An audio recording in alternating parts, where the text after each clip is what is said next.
Hi mga idol, mga kapangarap mag-calisthenics. So, welcome back again sa aking channel, no? Ang Kapangarap Mag-Japan. So, sa mga kapangarap ko dyan na mga beginners sa mga calisthenics exercise, shoutout sa inyong lahat. So, isa din akong beginners na ngayon kasi sinumulan ko to dati pero tumigil ako at eto bumalik na ako sa pagka-calisthenics nga. So, considered as newbie pa rin.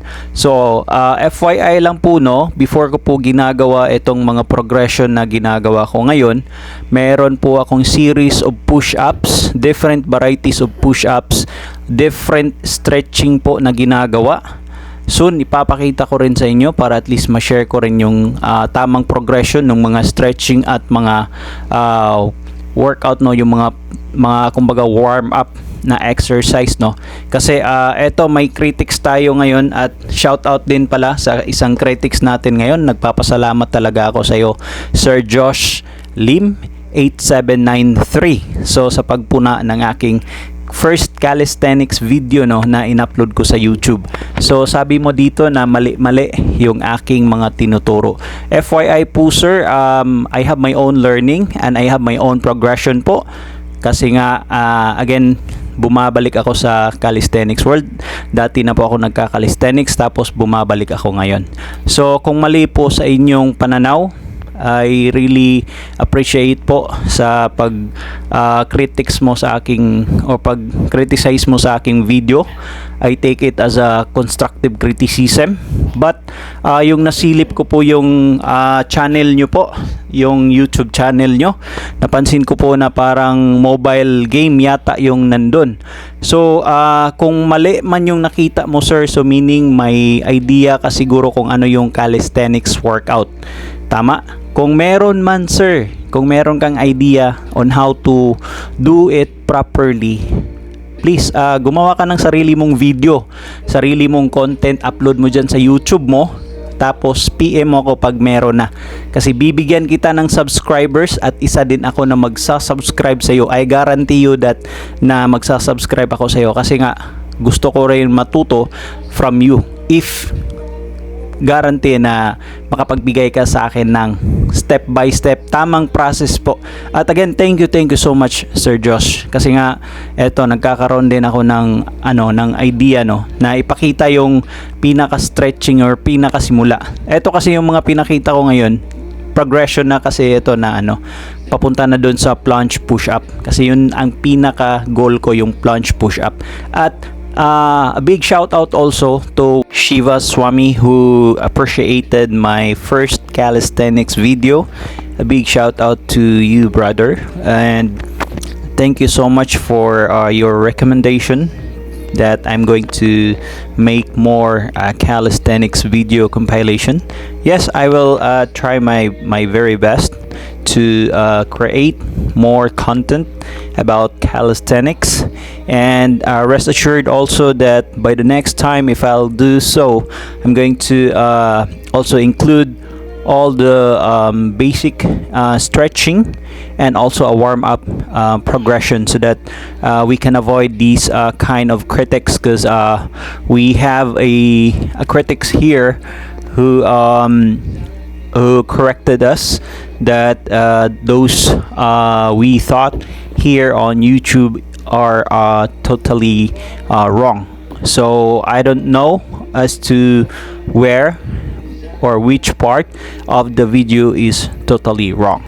Once again, thank you so much Shiva Swami for appreciating my video. But I'll go back to you Sir Josh Lim 8793. Please do so if meron kang alam about calisthenics, because again mas mabuti po yung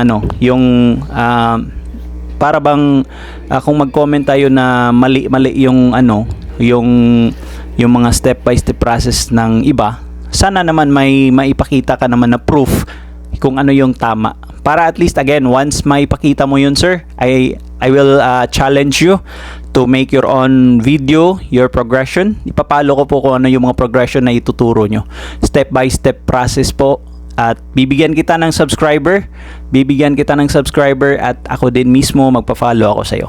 So thank you so much po sa mga learnings no na ano natin. So guys, sa mga ibang nakapanood ng video na ito, sana po meron tayong natutunan din no. So hindi po pala lahat ng mga in-upload din natin ma-appreciate no sa mga ibang viewer.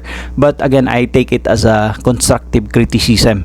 So it is my first time also to receive that kind of criticize no na ano na constructive criticism. I take it as a constructive criticism, and I'll take it as a challenge to make it more parang maipakita ko yung lahat ng step by step process, yung pinaka process talaga from the very beginning. So I'm so sorry po sa lahat ng mga nakapanood na hindi ko naipakita yung mga stretching, yung lahat po ng mga warm up work, yung mga parang warm up na ginagawa before I initiated this kind of yung mga lifting na po no. Ito, kung makikita nyo, ayan, linilift ko na po yung aking sarili gamit lang po yung aking braso, gamit po ang equipment kung anong meron ako dito. Kasi nga yung mahirap po na klase sa push up or yung calisthenics na workout, ang gusto ko pong makuha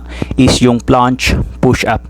At sana po I'll challenge you, Josh Lim, if you can do so, a plunge push up, much really appreciated po. Sana po maipakita nyo kasi ipa-follow talaga kita. Bibigyan pa kita ng subscriber at thank you so much. So guys, ayan po yung mga progression ko po sa aking mga mga push-ups na ginagawa para makuha po yung ating plunge push-up. So sa aking mga subscribers dyan at sa mga viewers natin na nakapanood ng mga push-ups na ito or mga progression na ito, please ingat kayo palagi at palagi kayong mag-stretching, palagi kayong mag-warm up before kayo mag-initiate ng mga exercise na katulad nito. Kasi even though beginner lang po ito, pero I know na may kaakibat po itong injuries pag hindi nyo ito na-i-execute ng maayos. I also recommend no for those who wanted to learn no the calisthenics properly, please watch the professional na mga content creator ng calisthenics para to learn more about what is the proper progression po sa mga calisthenics workout before nyo i-execute yung mga workout na ito. Again, to avoid any injuries. Thank you so much po sa lahat ng mga nakapanood at mga bago kong subscribers, sa mga critic natin dyan. Thank you so much. Gumawa kayo ng sarili nyong video at have a great day po sa inyong lahat. Maraming salamat talaga sa inyong pagpapanood ng video na to at ingat kayo palagi mga idol.